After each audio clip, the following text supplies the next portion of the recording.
Cristiano, é um prazer estar aqui com você hoje. Vamos falar rapidamente da visão que você tem do real estate mundial. Como é que está o mercado mundial hoje? Como é que está o mercado asiático, europeu, americano? Como é que você olha para o mundo hoje para depois a gente falar de Brasil? É um prazer estar falando contigo. Eu vou começar por Ásia. Então, eu diria que Ásia, e especificamente alguns países, eu com certeza iria destacar a Índia. A Índia hoje está principalmente nos últimos 12, 24 meses, num crescimento bastante acelerado. Isso foi devido ao que eles implementaram. Isso não é desses 12, 24 meses, isso é o que eles têm implementado ao longo dos últimos 7, 8 anos. Eu diria que Coreia, Japão, Austrália também estão com um mercado bastante sólido em quase todos os setores. Eu diria que China hoje é que tem mais incertezas. Como a maioria das pessoas sabe, a China implementou um programa de Covid-0. Esse programa de Covid-0 impactou bastante a economia local e eles ainda não conseguiram retomar a economia como era antes da pandemia. Na hora que a gente muda para a Europa, eu vou dividir em Europa continental e Inglaterra. Europa continental, a gente acha que a inflação já está controlada, a gente não vê taxa de juros precisando estar muito maior do que está, o crescimento deve ser um pouquinho menor do que o crescimento global, mas a gente não vê a gente vê um movimento sólido indo na direção correta. Inglaterra ainda tem algumas coisas a resolver. A gente acha que parece que os últimos dados estão melhorando a questão de inflação, que eles já estão com isso controlado, mas ainda tem mais incerteza. Eu acho que eles ainda estão... A economia da Inglaterra ainda está se acertando depois do Brexit. E finalmente, mudando para as Américas, Estados Unidos, eu diria que a economia está muito sólida. A economia está desacelerando por conta da taxa de juros. A gente acha que a taxa de juros entrou num ponto de inflexão, mas a inflação está controlada, mas ainda vai levar um tempo de taxa de juros alta para poder trazer os 2% que o Fed está procurando. Mas a maior parte dos setores, principalmente de real estate, estão muito sólidos, estão funcionando muito bem.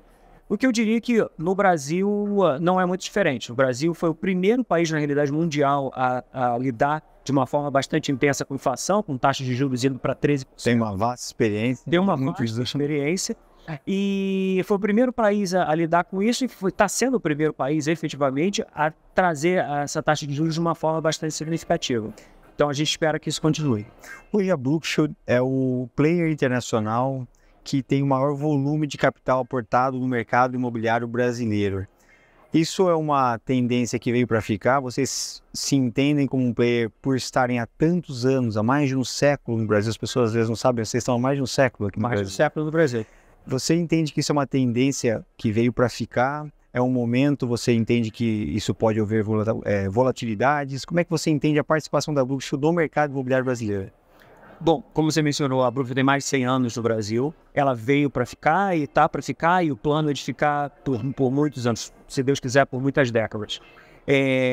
Hoje a gente tem o maior volume histórico que a gente já investiu no Brasil e a gente espera que essa tendência seja continuar fazendo investimentos nesse volume e nessa escala. A Brookfield está sempre procurando escala. O Brasil é um país que tem escala.